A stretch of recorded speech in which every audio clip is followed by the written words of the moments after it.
Hello everybody and welcome to this collab review on Hulk vs. Wolverine. I'm Random DC and joining me today is Galactic Penguin. Greetings. And Tarrison. Hi, I'm Mighty Tarasak. Now for this review No, not.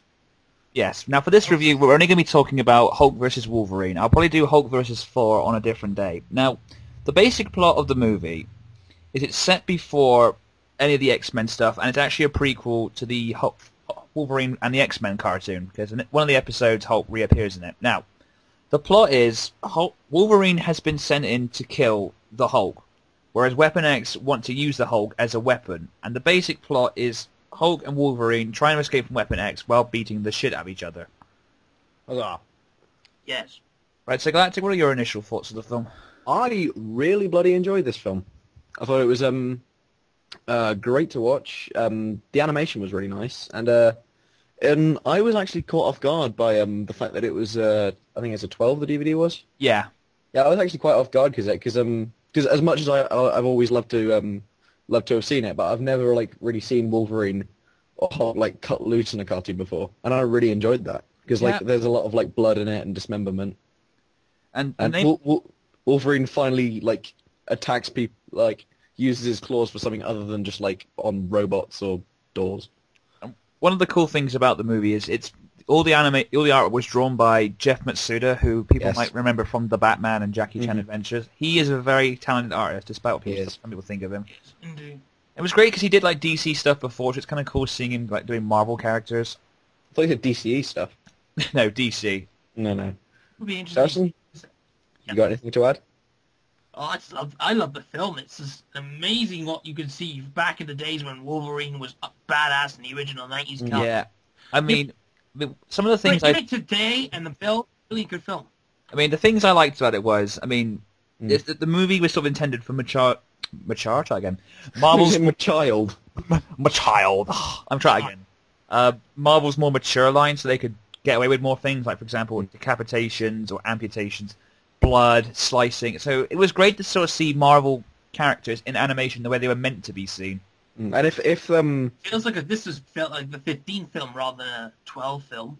Yeah, it's like if this film works out well for them and like this level of maturity, I'd love to see them like do Ghost Rider or Punisher or something like this. Yeah, I mean the voice work was awesome as well. Steve Blum is Wolverine. Yeah, literally. Did he voice him in the 90s cartoon? No, but he's pretty much voiced Wolverine in like everything since X-Men Legends and X-Men Evolution. Because that was Scott McNeil, I think.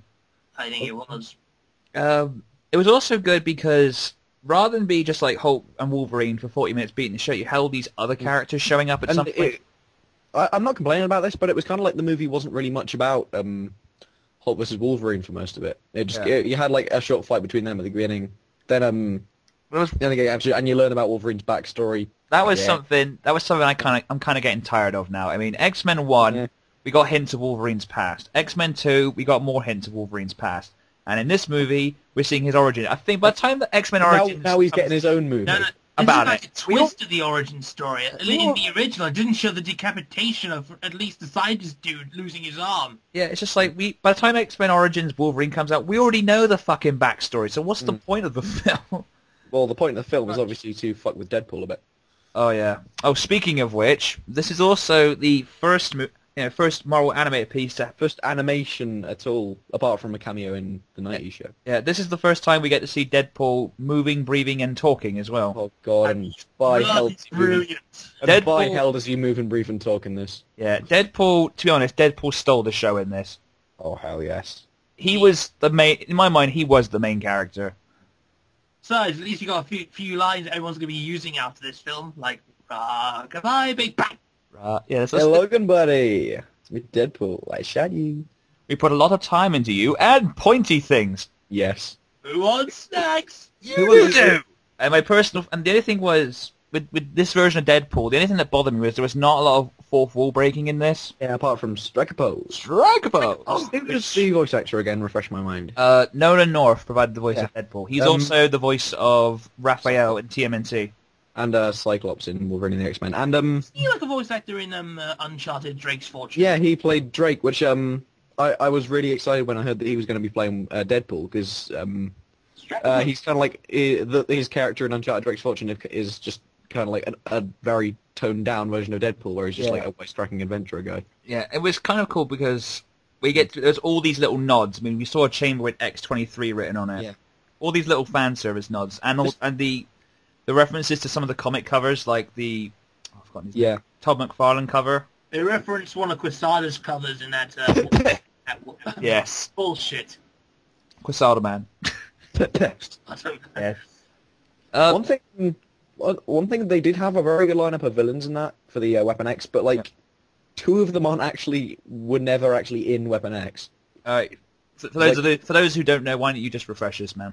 Omega Red, I think was made by the KGB or something to be like their version of Captain America, and Lady Deathstrike, who wasn't in Weapon X either. I think she was made by the bloke who originally invented the whole thing with like bonding adamantium to your skeleton. Now I get kind of confused. Now in the X-Men 2 movie, she has like just long fingernails, but in this movie she has like extending arms. That's what she's kind of always had.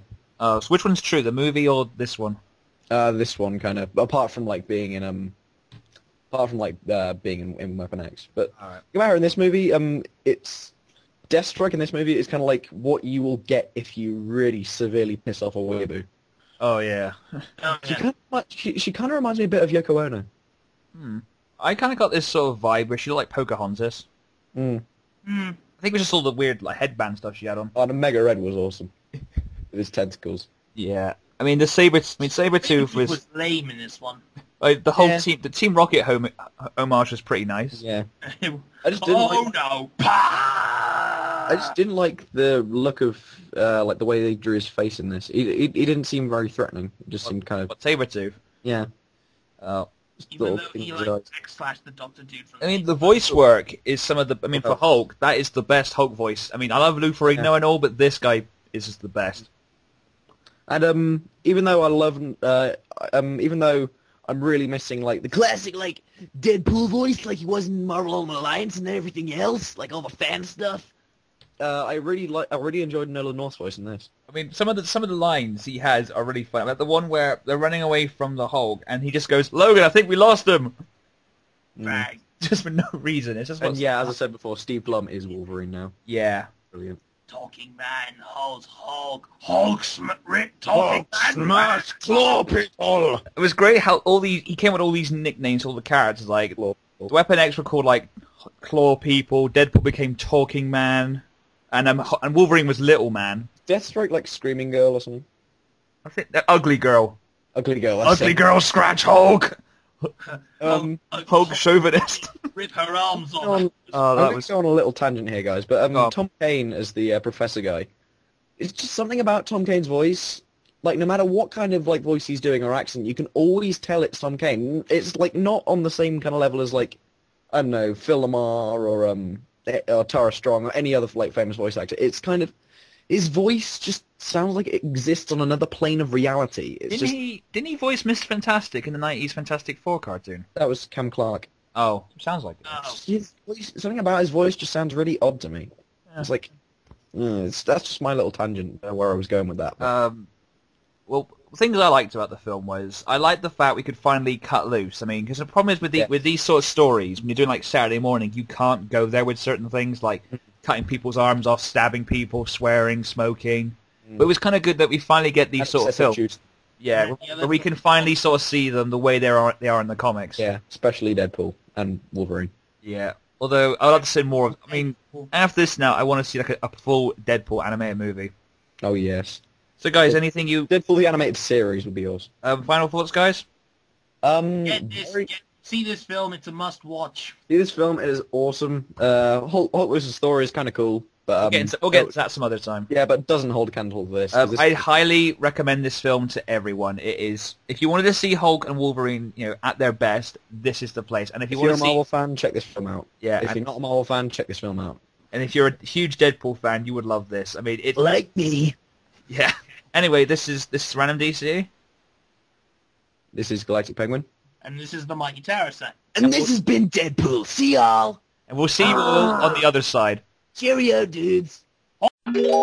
Fatality.